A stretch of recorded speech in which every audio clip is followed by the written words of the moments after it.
able to stay on the field, move the chains, and I think that's really big this week is being able to be efficient on first down. I know that if we get ourselves into second and long situations against these guys, their front seven's extremely talented, active. They've created a lot of negative plays, a lot of sacks.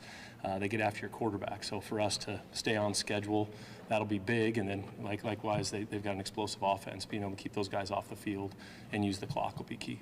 What do you have to do differently if you don't have Nick Marsh? I know it's kind of up in the air. He could play, could not. It depends on the injury. But what do you do if he can't? Yeah, I think you've got to play off the strengths of the other guys, and you say next guy up, but we've got some other talented receivers, and you got to play off of their strengths, and we'll get somebody to fill in at that spot, and put guys into situations where we feel like they can be successful with their given skill set. Do you feel like you got good looks last week at some of the guys? Like I think Rodney Buller getting that touchdown. You get some different guys in the mix there. Do you feel like you have more? Maybe yeah, no, I do. I feel like Krishan, Rodney, those guys had big fall camps for us and did a nice job and made a ton of plays, and we just haven't seen it as much because it's been primarily Nick and Amari. So I think it's an awesome opportunity. Given Nick's situation, we'll see how it ends up playing out, but it's a good opportunity this week for those guys to get some more reps, and we'll evaluate it at the end of the week. When you look back at the film, what was not working? The reasons why the run game was not as effective first and second down particularly? Yeah, there's a variety of reasons going back. I mean, there were some runs that were mistargeted, some ones that we lost a one-on-one battle, or it goes back to some technique stuff. And then they showed up, and I think you got to give them credit. Their coaches had a nice plan. They had some things that we hadn't seen on tape, and gave us some tricky looks. And our guys in that situation have got to revert back to their base rules and trust their base rules and go out and operate our plan. But we just didn't do it consistent enough, particularly on first and second down in the open field, to where we kind of got ourselves off schedule. We're forced to throw the ball in some of those situations, where we'd prefer not to. Brandon, pass protection has been an issue, but it seems like he's been running the ball still fairly hard. If he has to be the guy, how do you address those? Do you go more fullback with him at that point, or is it just he's got to pick it up? Yeah, no, I think some of those Brandon's got to improve in pass protection. There's definitely some things, but there were some things maybe miscommunication-wise, or some things that I don't know that you can always pin on him. He happened to be in there, and it might have been, whether it was the Q holding on to the ball or us mistargeting the protection or whatnot. But we've seen Brandon do it in practice, and I think all those guys have got to continue to step up their game in protection. But no, we trust Brandon on that, and he's got to go out there and operate it. He seemed like the one on the Suns touchdown, he did have a chip on that one. Yeah, he got across there and picked up the backer coming from the boundary and gave Aiden a chance to get the throw off. And for a young back to kind of identify certain things like that. And then on the other side with his running ability, what does he give you maybe different than if Frazier's out? Yeah, Brandon's just a bigger, more probably a little bit more physical downhill runner, than Mekhi. And each one kind of has their strengths, and it'll be, we've also got Elijah that had some good runs in the second half there. So both those guys will need to step up, and we'll tweak a little bit of the running scheme to fit kind of what their strengths are. Do you sense that Aiden's pretty pumped up about being, going home, playing in front of a bunch of family? I know his mom was saying he's got a bunch of people that are going to be in the stands with him. Do you sense that he's maybe juiced for this one? I'm sure he is. I haven't talked to him specifically but just having recruited him and knowing the family and all that, I'm sure it'll be a big game for him. Kind of the first time going back and playing in his hometown. I'm sure he's excited about it. But Aiden's pretty excited to play every week. So I haven't really noticed a specific difference. What have you seen from him the last couple games that you've liked, and what it is like? Does it look as much as improved as it does to the rest of us, and why? Yeah, there's a couple things. I think we've really challenged him pocket movement-wise, pocket presence. Last year, he was moved off his spot a little bit. He kind of get himself out of position, and he wasn't in his passing profile to be able to make the throw to the number 2 or number 3 receiver. And we've been, really challenging him in the offseason about keeping that passing profile, subtle movements to be able to find that. And I think he had some pretty good reps of that the last couple weeks, to where he's been able to keep us on the field. And then kind of the hard part of that is, sometimes he just, he moves in the pocket and then feels an open space and goes and takes off with his legs. You got to be kind of careful not maybe to overcoach that too much, the instinct out of him. But I think that's been really good. And I do think just understanding of defensive football and how defenses are attacking him and the weaknesses of coverages, I think he's just starting to understand football more. And then I think that allows him, to anticipate some throws and some windows, and has allowed the game to kind of slow down for him a little bit. And you can see that. He's able to come off the field and tell you what he saw, and at times last year wasn't always able to do that. Did you coach that hurdle out of him yet? What's that? Did you coach that hurdle out of him yet? Yeah. Yeah, that has to be like a heart-stopping moment when you see it. Yeah. No, there was definitely some coaching points made on that. For sure. From the offensive line standpoint, with Luka possibly being done, how does that? We talked to Jonathan yesterday a little bit about this, but how does that maybe alter the rotation plan, or was this a situation when you got to this point in the year to Big Ten play that you were thinking we need to be a little more static versus what we were doing? Yeah, and I still got to talk with Coach M about that. I mean, right now the plan is to rotate those guys, and I think when he feels comfortable to make that decision, that could be this week, that could be moving forward, but it's definitely a big loss losing Luka. I mean, he brings kind of an attitude, high effort at practice, high energy. That was a big loss for us until but right now the rotation, we feel good about those other guys that are rotating in at the guard position, and the plan is to keep rotating them, and then I'll continue to kind of talk to Coach M, and we'll see when it does flatten out. One of the guys we forgot to ask Jonathan about yesterday was Lepos. I mean, with the tackle spots, you were able to get some of the younger guys. I think it looked like at guard 2, you were able to get some of the younger guys. I think Young got in a little bit. Rakeem, yeah. Too. But in particular, Lepo, do you expect him back this week? Yeah. I think we expect Ashton back, yep. Raheem Johnson's played some center and tackle at the end of this game, and tackle last year, of course. With that injury at guard now, he's been pretty flexible and versatile. Could he play guard, or do you don't want to put too much on his plate, or is this too much? Yeah, no, I mean, he can definitely do it, and that's something that we've discussed, and that may be a potential, move as well. But right now, the focus is just to kind of keep him in the center and tackle and keep him focused there. I was kind of surprised. I was looking through Mayava, the QB at USC. I think he had 2 offers coming out of high school, and I know you, Jonathan, and everyone around the West Coast. How did that happen? Because he seems to have such a tremendous arm talent. He's a good player. Like, how did that happen in the recruiting? How did these things happen? I don't know. Every now and then it's a little bit tougher these days with all the access to the video and then social media. When someone posts an offer, then everybody else comes in and evaluates it. So it is tough. But there's some guys that have slipped through the cracks. I think you see it every year, and now some of those guys are starting at a lower level and transferring up. But yeah, it's something that evaluation's never an exact science in high school coming out. What do you remember about the high school visit to see Aiden? I just remember the energy, and the way that his teammates kind of responded to the way he was, and he was extremely confident. Obviously, there was the athletic ability and the throwing ability, the physical skills, but I just love the energy, the attitude, the enthusiasm, the way he competed at practice. He was a guy that, I want to be around that guy on a day-to-day basis, and felt like he had a huge upside. Good. Awesome. Thank you. Aiden Child, Matt Dolan, and Mike MSU. I think Dolan was with us, so Aiden and student. I should have squeezed one more. How did that happen? I kept saying. I said I should have squeezed in one more. How did that happen? I just kept saying. Couldn't think how else I could.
going to make the trip out west? Is that going to be a new experience for many of them, you think, or? A lot of guys, it's going to be their first time going out west, especially to California, because a lot of guys, their first time out west was to Oregon.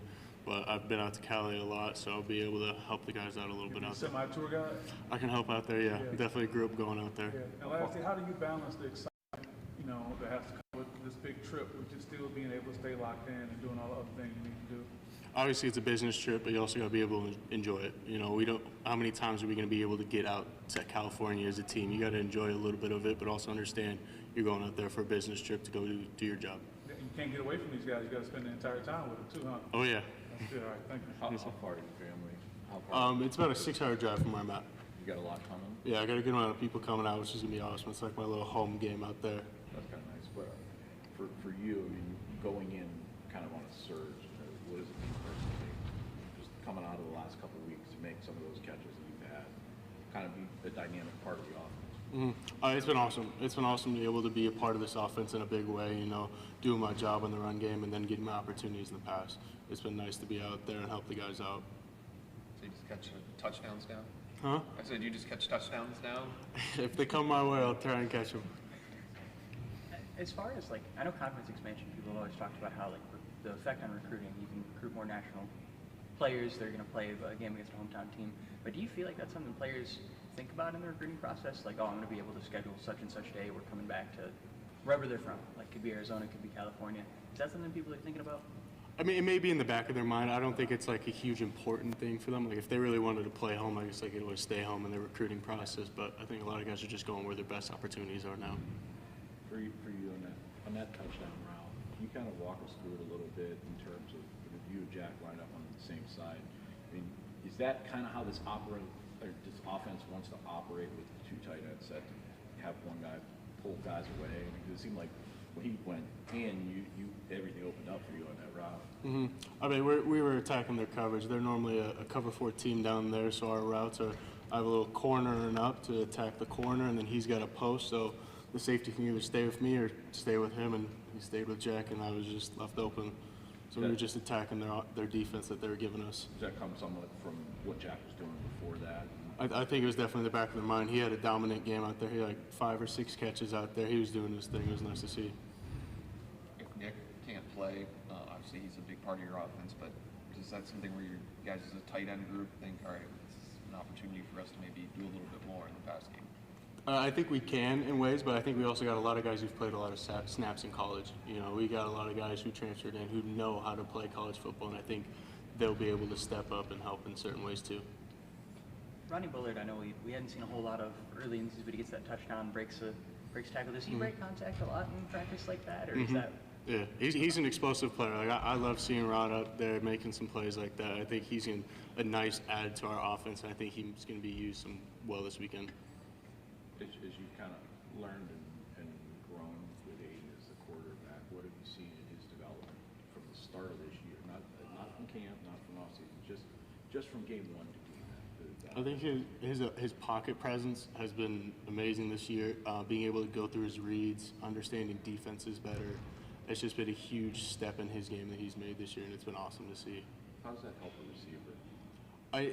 You build trust with that. Like, you know he's going to progress through his reads. You know he's going to try and stay in the pocket as much as he can, but then he's an explosive runner, and he's able to extend plays, and you just got to work your scramble drills. You know he's going to make plays out there and make people miss. To allow you guys to keep on schedule with your routes rather than having to break off. Yeah, I think definitely we can stay on our routes longer, but then once we see him break contain, we're going to try and work towards wherever he's going. Do you have a sense of what playing in front of a bunch of friends and family is going to mean to him? Because I know his mom was saying they got a bunch of tickets, and we're talking later. I'm sure he's hyped about it. But do you get that sense that he's kind of more excited for this one? I think he might be, but I think he understands it's a game at the end of the day. You still got to go and do your job. Whether you got 100,000 people there or 0 people out there supporting you, you got to go out there and do your job. I think he's going to be a good business mindset out there. Is that something that you guys have talked about this year? I know you mentioned business trip earlier. Is that something that's been kind of hammered home this week? That this is a business trip. It's been mentioned a couple of times. Like, obviously, we're going to go out there, try and have some fun out there, enjoy California. But at the end of the day, you still got to do your job, and I think that's a big part of this weekend. Did you do anything in the recruiting process with USC? No. What about UCLA? You any of those schools out there? Only SDSU. I think that was the only California school I talked to. Okay. What are those programs out there mean? Because obviously they're new to the Big Ten, but you're from the region out there where Yeah. the Arizona schools have had a long history with them. Yeah, I grew up, I was always watching the Pac-12s up there, Cal, USC, UCLA, Stanford, all of them. I've always loved watching them play, and they always play with that West Coast offense, explosive offenses, good at defense. It's always been like fun to watch, and it's gonna be nice to go out there and play in the Coliseum for sure. When you had to do this coming here, but when you go out there to play, you did it last year at Oregon, but what's the difference from the time difference and all the things, particularly with the late game? Yeah, it's definitely a factor we have to account for. We're trying to account for it with our sleep now, trying to transition when we get there better on waking up different times, going to bed a little bit later just to account for it. But it's kind of hard to adjust when you only get a day to acclimate. So it's kind of, you just kind of go whenever the sun's up, sun's down, try and acclimate to that. And then you just, you got to go play when you got to go play. Whether it's a 12 o'clock game, 8 o'clock game, you got to go out there and just play. Do you take naps during the day this week to kind of? I try not to. Yeah. I got school all throughout the day, and then we come back for meetings. I don't really got time for naps right now. Thank you, guys. Good seeing you guys. Thank you.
you doing? Good, how are you? I'm good, thank you. I got two things for you.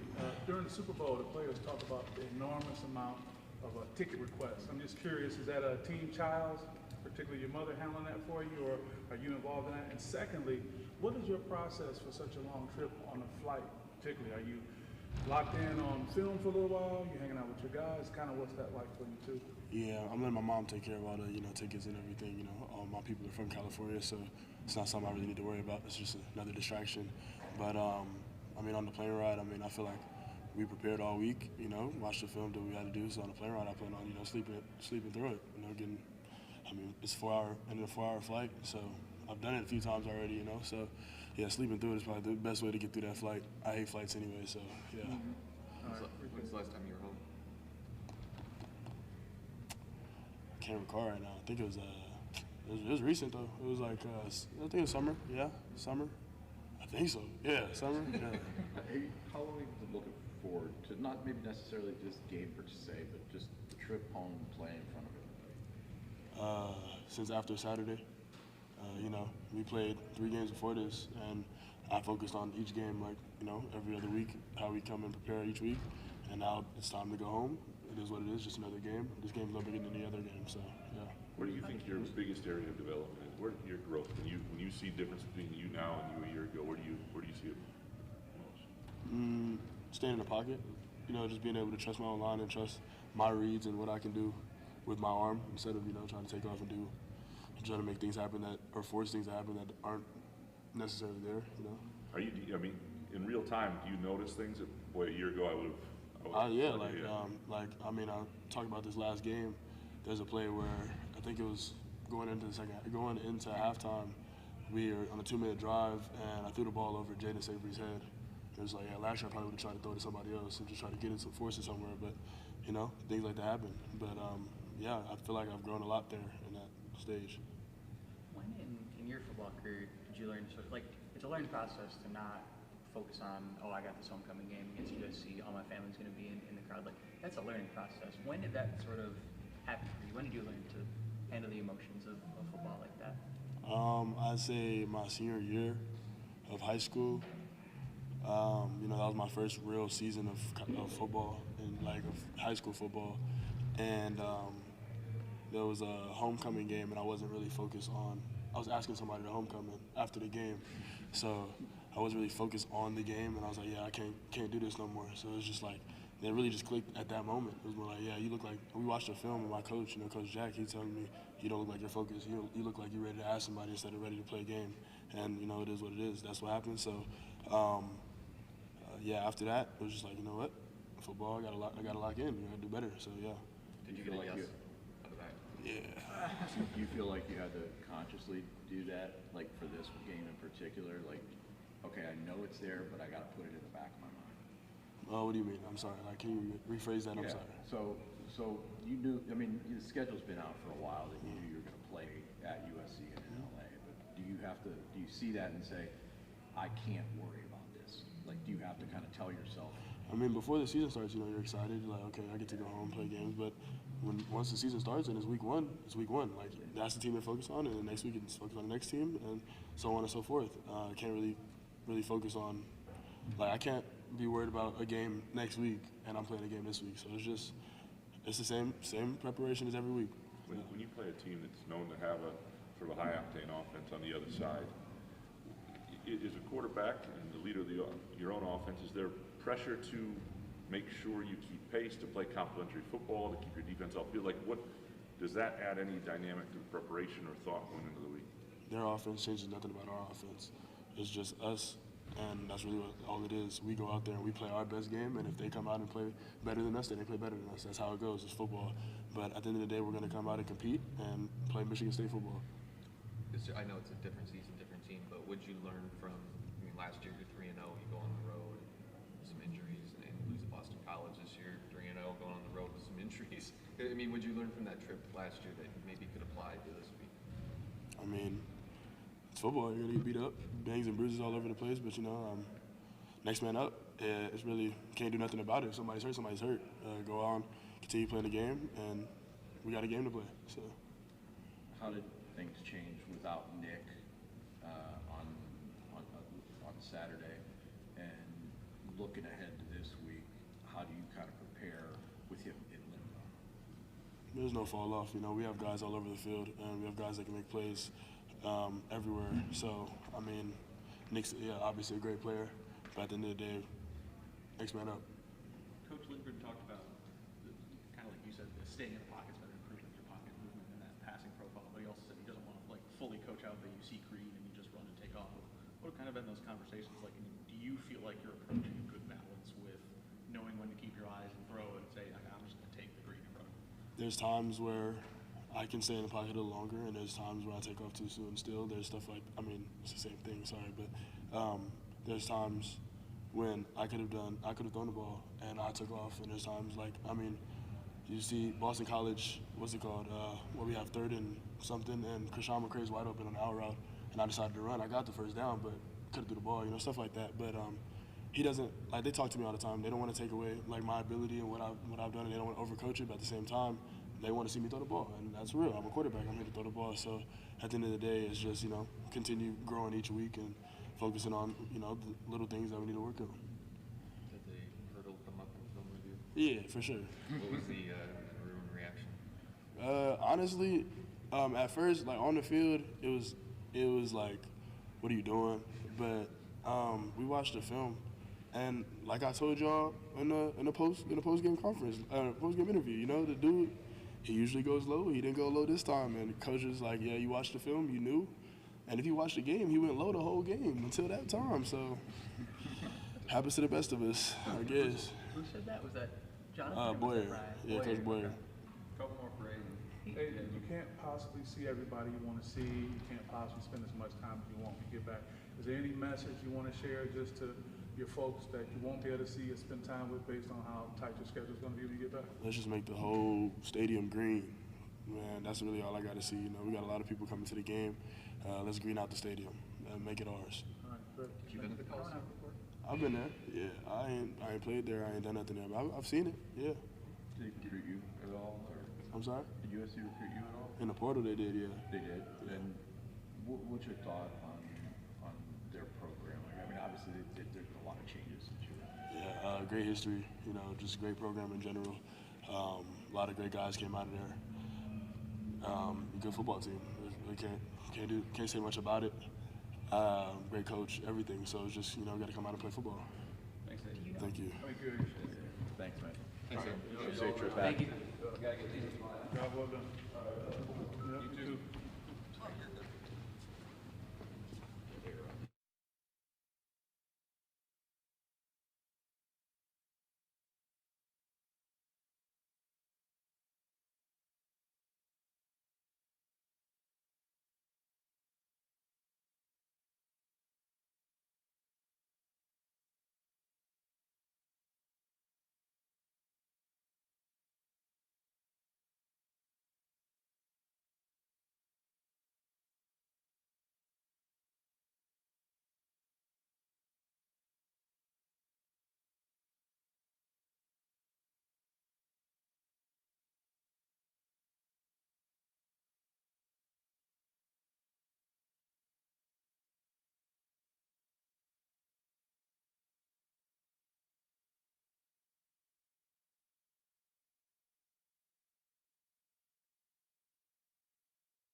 Snaps that you've had, I think you've been the one guy that's pretty much in every play.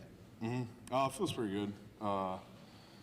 The strength staff and the training staff does a good job of, you know, stretches and whatnot, just to kind of keep my body in tune. So I feel pretty good. With those rotations, are you aware? I mean, you obviously know somebody else is in, but does it change anything for you in terms of communication and guys you know that are more comfortable with certain things or anything like that? No, not really. I mean, whoever's out there has to do their job, or else they shouldn't be out there, you know. But no, it doesn't really change anything. You know, the expectation is for the position, you know, not the player. So. do you diagnose, or I guess assess would be the proper word, but how do you assess the film from the Youngstown State game? Because I know there's the talent difference, and I think some people maybe expected a little bit better of a push, but when you break it down and you see the matchups, what did you take away from that? You know, you watch it like you would any game. You know, what did you do good? What did you do bad? You know, there's stuff we got to fix. And, you know, there's stuff that, you know, we did versus them that's probably not going to work versus our next opponent. So, yeah. What did you think of the offensive line overall in the game? Thought we played decent overall. You know, there's obviously always going to be stuff you can fix. So, you know, we're just trying to get better for this week. Some of the first down runs Jonathan Smith was talking about, you want to get better, more productive. Lingman said it again today also. What did you see on some of the first down runs as a unit that could have been better? Kind of just basic fundamental stuff. You know, I think we can, you know, kind of finish better and get more movement and whatnot, just to be more efficient in the run game. But, you know, stuff we can fix and we've been working on. So. West Coast travel, what's been your experience with that? I played at Stanford last year, so I'm sort of familiar with it. It was like a noon kickoff though, so it wasn't as late as this game is. But you know, like the whole staff is really in tune with, you know, what time changes and how the flight affects your body and stuff. So I think we're ready to go, and you know, we'll play anywhere. So Long flights, what's your protocol on long flights? You got something you watch, you know, you get some rest, how do you flights? Yeah, I probably just hydrate a lot because I think when you're in the air, like, it dehydrates you more. So drink a lot of water, and then once you get off, you know, move around, move the body, you know, because you've been sitting for a while. So. When you were in high school or maybe in college, you guys ever do like Midnight Madness or something, like first day of practices? You get out there when it's, you know. Yeah. I've never done that, but I've heard of it. Yeah, I never did that. Have you ever played a game this late, 11 p.m. local time, or been in a game? No, I don't think so. But I mean, like I said, we'll play anytime, anywhere. We just gotta go out there and execute. So. For Aiden, since game one to now, where have you seen the growth from him? Yeah, I mean, I think he's matured a lot. You know, he's been playing. I mean, to be honest, I don't really pay that much attention to like the quarterback plays. I'm focused on my job in the offensive line, but I know that he's a baller and he's been playing really well, so I'm proud of him. I don't think I asked you this last time, but why do you play football? What drew you to this sport? I mean, I could give you like the philosophical answer of like the relationships and the bonds and really, but I like hitting people and stuff. That's the bland answer. I think it's just fun to play, and I think it's a cool sport, and both are true, but I think the latter is more true than the other one. I guess the hitting people part, when did you know that was something you liked? And then the relationship part, what are those relationships? Yeah, just kind of like, I mean, I knew I liked football since I was little, since I was in like third grade or whatever.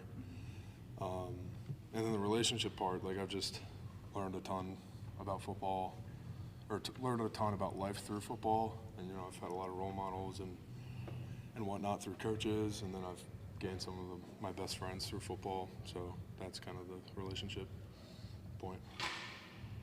How do you guys get to your ultimate end goal at this point? I mean, you start 3-0, that's obviously what you wanted to do, but how do you keep building that? You just got to get better every single week. You know, if you want to be a good team, it's not just like, oh, you're a good team and you go out there and play. You have to get better every single week. So that's what we're trying to do. We're trying to fix the mistakes that we have made and just get better every single week. And, you know, it's easier said than done, but if we want to do what we want to do, we got to do it. So. Does it help a team to have maybe some of those, maybe a few more flaws in those non-conference games before getting into a conference season to keep that mindset of constant work?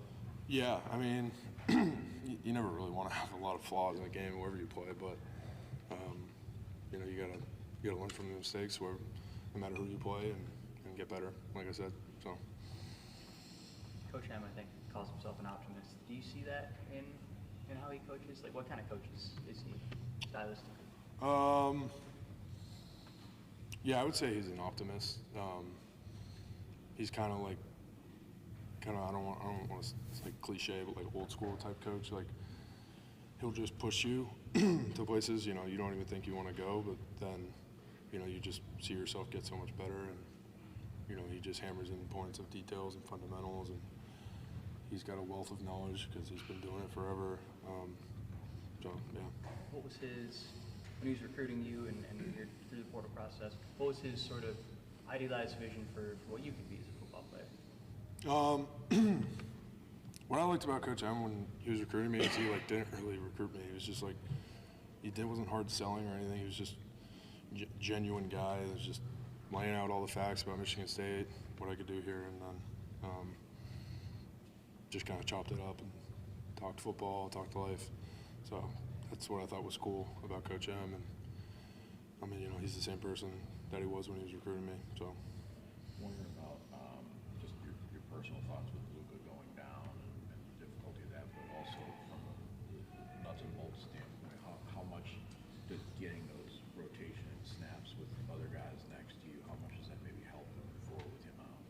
Yeah, I mean, Luka's one of my best friends here. We came in together, and he was probably one of my first friends here. Him and Caleb Carter.